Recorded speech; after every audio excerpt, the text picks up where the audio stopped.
Hello students, welcome to Canonical Classes and in today's video we are going to study about trends in radius. हमने last lecture के अंदर covalent radius पढ़ा, वैंडरवाल radius पढ़ा, ठीक है, metallic radius, ionic radius, हमने सब कुछ डिस्कस कर लिया.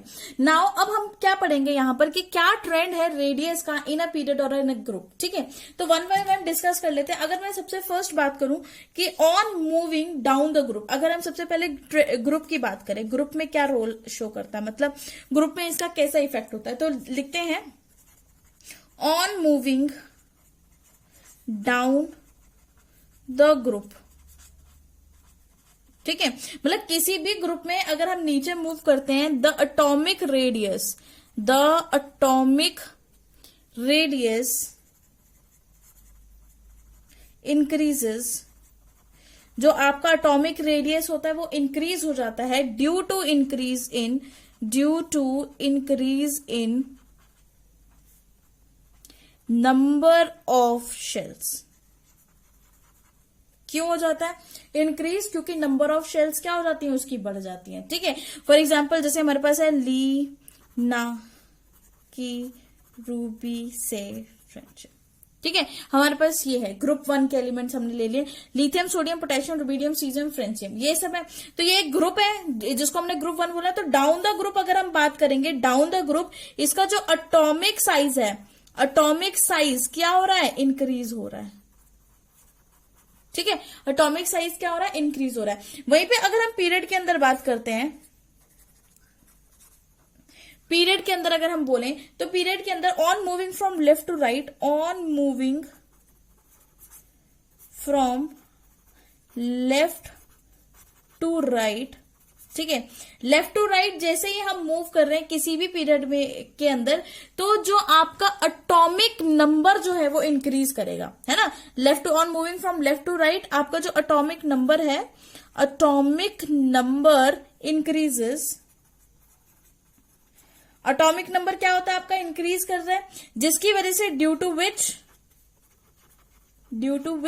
जेड इफेक्टिव, जो कि हमने लास्ट लेक्चर में पढ़ा हुआ है, Z effective also increases. Z effective भी क्या हो जाता है, जेड इफेक्टिव भी बढ़ जाता है. अगर एटॉमिक नंबर बढ़ रहा है, जेड इफेक्टिव भी बढ़ रहा है, सो जिसकी वजह से होगा क्या कि आपका जो एटॉमिक साइज है, एटॉमिक साइज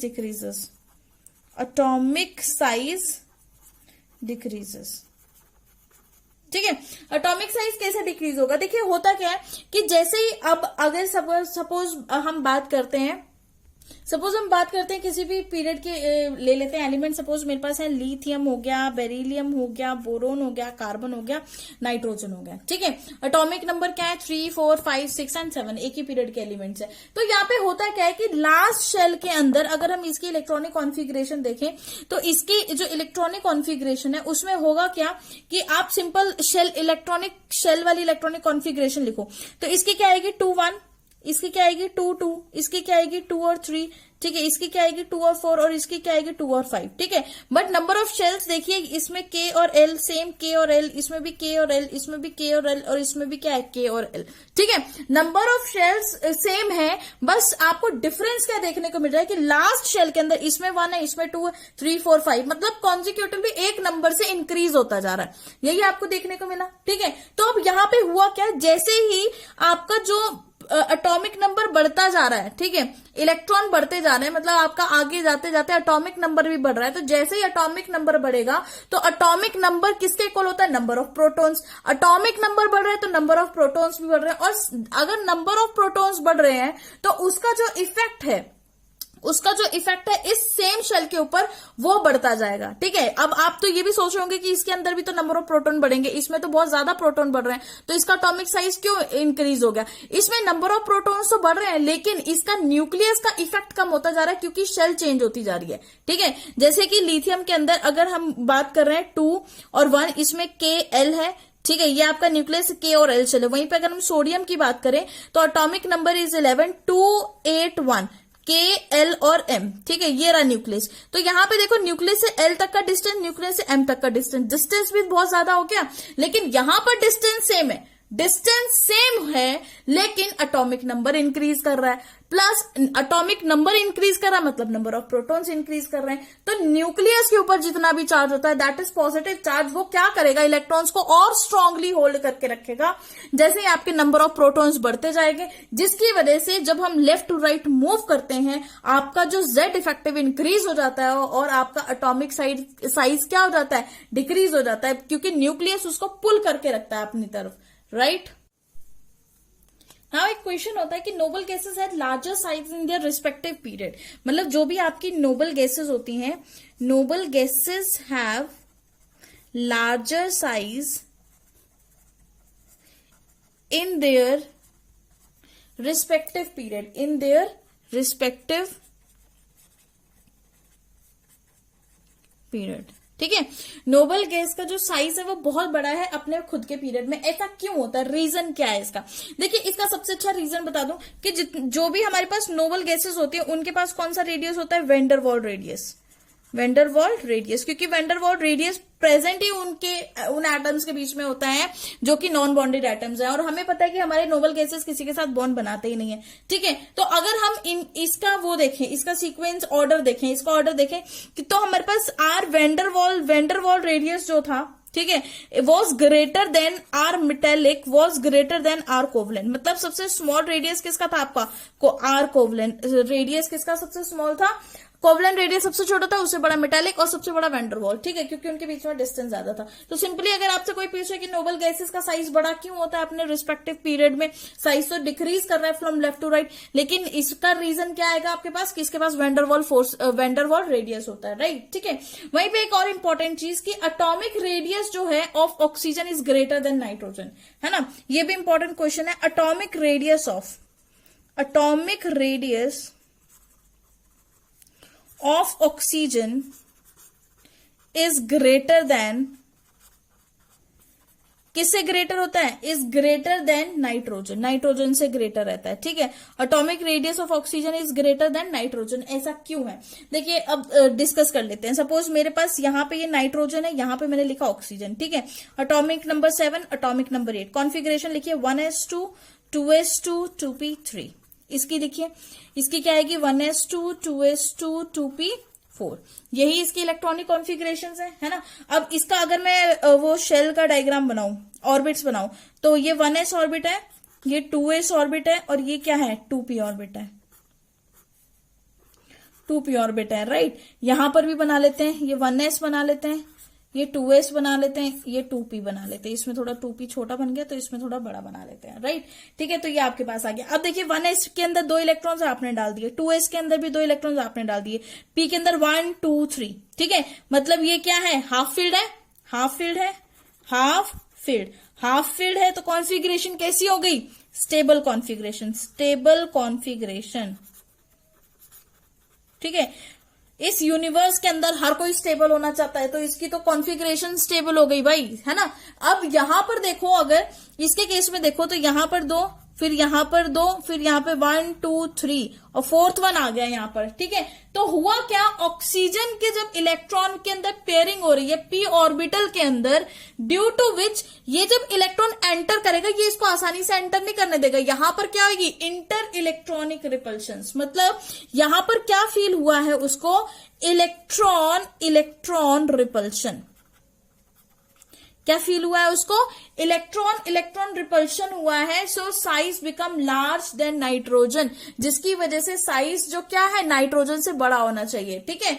बट एक्सपेक्टेड क्या है कि जैसे अगर हम पीरियड की बात कर रहे हैं तो नाइट्रोजन एटॉमिक नंबर 7 है, ऑक्सीजन एटॉमिक नंबर 8 है, तो नाइट्रोजन का साइज बड़ा होना चाहिए देन ऑक्सीजन, है ना, क्योंकि from left to right size क्या हो रहा है आपका, डिक्रीज हो रहा है। लेकिन यहां पर ये एक एनॉमलस सा बिहेवियर देखने को मिला है, रीजन बीइंग कि नाइट्रोजन के 3 इलेक्ट्रॉन जो है वो बिल्कुल स्टेबल है, हाफ फील्ड कॉन्फ़िगरेशन है, ठीक है। जब उसके अंदर आप एक और इलेक्ट्रॉन ऐड कर रहे हो, 4th इलेक्ट्रॉन जब ऐड कर रहे हो, तो मतलब आप इसकी स्टेबिलिटी को क्या कर रहे हो, खराब कर रहे हो।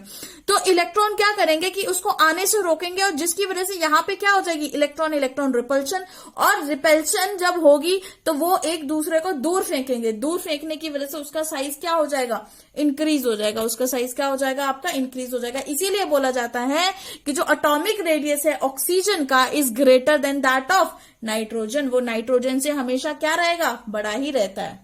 अब देखिए आयनिक साइज की अगर बात कर लेंगे, ठीक है, मेटल्स की या अल्कली मेटल्स की अगर हम आयनिक साइज की बात करें, लिख देती हूँ यहाँ पे अल्कली मेटल्स, ठीक है। अल्कली मेटल्स के अगर आयनिक साइज की बात करेंगे तो सबसे बड़ा आयनिक साइज किसका होगा, लिथियम का तो सबसे छोटा होगा, एटॉमिक नंबर ही 3 है ना, और ऊपर से आपने एक इलेक्ट्रॉन भी निकाल दिया लास्ट शेल में से। उसके बाद किसका होगा, देन सोडियम, उसके बाद होगा पोटेशियम, देन रुबीडियम, और सबसे बड़ा साइज हो गया सीजियम का, सबसे ज्यादा बड़ा साइज होगा सीजियम का, मतलब सबसे एंड में आ रहा है ना ग्रुप में, तो इसका जो कैटायन होगा वो भी तो बड़ा होगा, इसमें नंबर ऑफ शेल्स ज्यादा होंगी एज कंपैरिजन टू बाकी सबसे, ठीक है। वहीं पे नेक्स्ट जो इंपॉर्टेंट चीज हमें डिस्कस करनी है that is size of hydrated ion, size of hydrated ion, size of hydrated ion. Hydrated ion मतलब पानी ने जिसको चारों तरफ से घेर लिया हो, ऐसा आयन जिसको पानी आसानी से चारों तरफ से घेर सकता है, ठीक है। तो पानी को घेरने के लिए एटम का साइज छोटा होगा तभी तो उसको अच्छे से घेर पाएगा, एटम का साइज बड़ा होगा तो पानी बेचारा बीच में छुप जाएगा कहीं, ठीक है। तो इसका मतलब हम ये कह सकते हैं, क्या बोल सकते हैं कि hydration is inversely proportional to size, हम ये चीज यहां पे लिख सकते हैं, हाइड्रेशन जो है वो हमेशा आपकी इनवर्सली प्रोपोर्शनल होती है, किसके, साइज के इनवर्सली प्रोपोर्शनल होती है। तो लिथियम, इसका ऑर्डर उल्टा हो जाएगा, क्या, लिथियम सबसे ज्यादा, उसके बाद सोडियम, ठीक है, लिथियम पॉजिटिव सबसे ज्यादा, उसके बाद sodium positive, then potassium positive, then rubidium positive, after that सबसे लास्ट में सीजियम, क्योंकि सीजियम का सबसे बड़ा साइज था तो वो तो पानी को अच्छे से नहीं, मतलब पानी उसको अच्छे से नहीं घेर सकता, राइट, ठीक है। तो इसीलिए अब हम कह रहे हैं, तो ये भी किसका है, अल्कली मेटल्स का ही है, ठीक है। अब अगर पूछा जाए कि मोबिलिटी ऑफ हाइड्रेटेड आयन किसकी ज्यादा है, mobility of hydrated ion in aqua solution, ठीक है, ये भी पूछ सकते हैं, mobility of hydrated ions in aqueous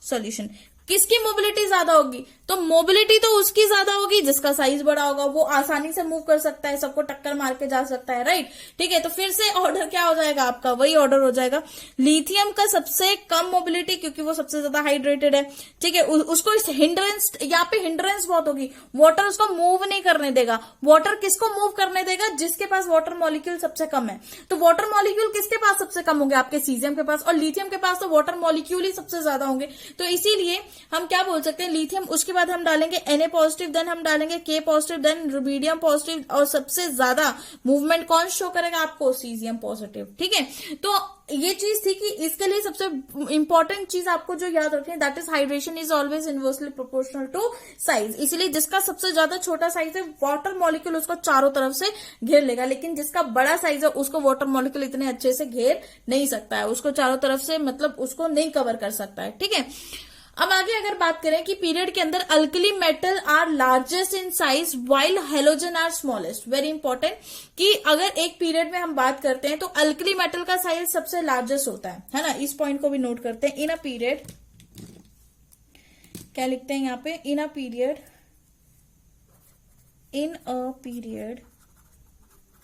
size of alkali metal, period के अंदर जो साइज है अल्कली मेटल्स का आर लार्जेस्ट, वो क्या है, लार्जेस्ट इन साइज, है ना, पीरियड के अंदर अल्कली मेटल का साइज क्या है, लार्जेस्ट साइज है, ठीक है, लेकिन लार्जेस्ट साइज है, लेकिन while the halogen size of halogen are smallest, while the size of halogens is smallest, ठीक है। तो जो साइज है हेलोजन का वो क्या है, स्मॉलेस्ट है, except noble gases, noble gases को छोड़ दो क्योंकि नोबल गैसेस का तो साइज बड़ा होता ही है, जो अभी हम लास्ट में डिस्कस कर चुके हैं, रीजन बीइंग क्या है उसका, वैन डर वाल फोर्सेस, वैन डर वाल रेडियस, ठीक है। तो इसी वजह से हमेशा याद रखना, एक पीरियड के अंदर किसका साइज बड़ा होता है, आपके अल्कली मेटल्स का साइज बड़ा होगा, size of alkali metal is largest और size of halogen is smallest, जो कि बहुत इंपॉर्टेंट चीज है ना। नेक्स्ट इज हम बात करें iso electronic species. Iso electronic species में size decreases with increase of atomic number, size छोटा होता जाता है इन आइसो इलेक्ट्रॉनिक स्पीशीज। ये भी इंपॉर्टेंट पॉइंट है, पूछ लिया जाता है ये भी directly, in iso electronic species. Iso electronic मतलब iso electronic species, iso electronic मतलब containing same number of electrons, है ना, ऐसी स्पीशीज जिसमें सेम नंबर ऑफ इलेक्ट्रॉन्स है। तो इसके केस की बात करें तो साइज डिक्रीज करेगा, size decreases with, size decrease होता है with increase of atomic number, with increase of atomic number. ठीक है, किसके साथ, नंबर, एटॉमिक नंबर ज्यादा होने से जो है उसका साइज क्या हो जाता है, आपका छोटा हो जाता है। ठीक है, और आइसो इलेक्ट्रॉनिक स्पीशीज के अंदर अगर हम बात करें कि अगर आपकी लार्जर है Z/E रेशो, ठीक है, smaller will be the size of ion, मतलब Z/E मतलब जो भी आपके पास Z है अपॉन इलेक्ट्रॉन्स की रेशो, मतलब atomic numbers upon total electron की रेशो, अगर आपकी क्या आ रही है, स्मॉलर आ रही है, ठीक है, तो मतलब ज्यादा आ रही है, तो उसका साइज क्या हो जाएगा, स्मॉलर हो जाएगा। वो चीज भी हम डिस्कस करते हैं। अब देखिए, अगर आइसो इलेक्ट्रॉनिक स्पीशीज के बारे में मैंने क्या बताया, Z/E रेशो मतलब atomic number divided by electrons की अगर रेशो आपकी बड़ी है तो साइज उसका आयन का क्या हो जाएगा, स्मॉल हो जाएगा। फॉर एग्जांपल मैं ले लेती हूँ n पे पावर -3, ठीक है, तो इसकी Z/E रेशो अगर मुझे निकालनी है, Z इज 7 और इलेक्ट्रॉन्स इसमें टोटल कितने हो जाएंगे, 10। कैसे हो जाएंगे 10, देखो काउंट कर लो ना, सिंपल कॉन्फिगरेशन लिखो, 2 और 5 होती है, 5 + 3 कितने होगा, 8, 2 और कितनी होगी, 8 होगी, 2 और 8 कितने हो गए, 10, तो 10 इलेक्ट्रॉन्स हो गए। ठीक है, तो आंसर क्या होगा, 0.7, क्या आ गया आंसर, 0.7। ठीक है, वहीं पे अगर हम कंपेयर करें इसको Al3 पॉजिटिव के साथ, Al3 पॉजिटिव के साथ कंपेयर करें तो इसकी Z/E रेशो फाइंड आउट करो, Z/E रेशो फाइंड आउट करें, 13/10 है ना, 13/10 आ गई, इसकी भी 10 इलेक्ट्रॉन्स होंगे, इसके एटॉमिक नंबर 13, टोटल इलेक्ट्रॉन्स उसमें 10 है, 3 इलेक्ट्रॉन्स जो थे लास्ट वाले उसको हटा दिया तो 10 ही बच गए ना। ठीक है, तो ये क्या आ जाएगा, 1.3। अब मुझे बताओ कि किसकी E/Z रेशो स्मॉलर है, किसकी छोटी है E/Z रेशो आपकी, मतलब क्या बोला था मैंने कि अगर E/Z रेशो बड़ी है तो वो एटम छोटा होगा। ठीक है, तो E/Z रेशो किसकी बड़ी है यहाँ पर, इसका मतलब जहां पे हमारे पास n पे power -3 is greater than Al3 positive, है ना, ये आपके पास निकल के आ गया, है ना। ठीक है, तो जो कि बहुत ज्यादा इंपॉर्टेंट है। नेक्स्ट, स्मॉलेस्ट कैटायन जो है हमारा वो H पॉजिटिव होता है, और smallest cation and largest cation है Ca पॉजिटिव। ये भी याद रखना कि आपका जो स्मॉलेस्ट कैटायन है, स्मॉलेस्ट कैटायन वो हमेशा क्या रहेगा, H पॉजिटिव, और लार्जेस्ट कैटायन जो रहता है, लार्जेस्ट कैटायन क्या रहता है, Cs पॉजिटिव। ठीक है, जो कि बहुत इंपॉर्टेंट है।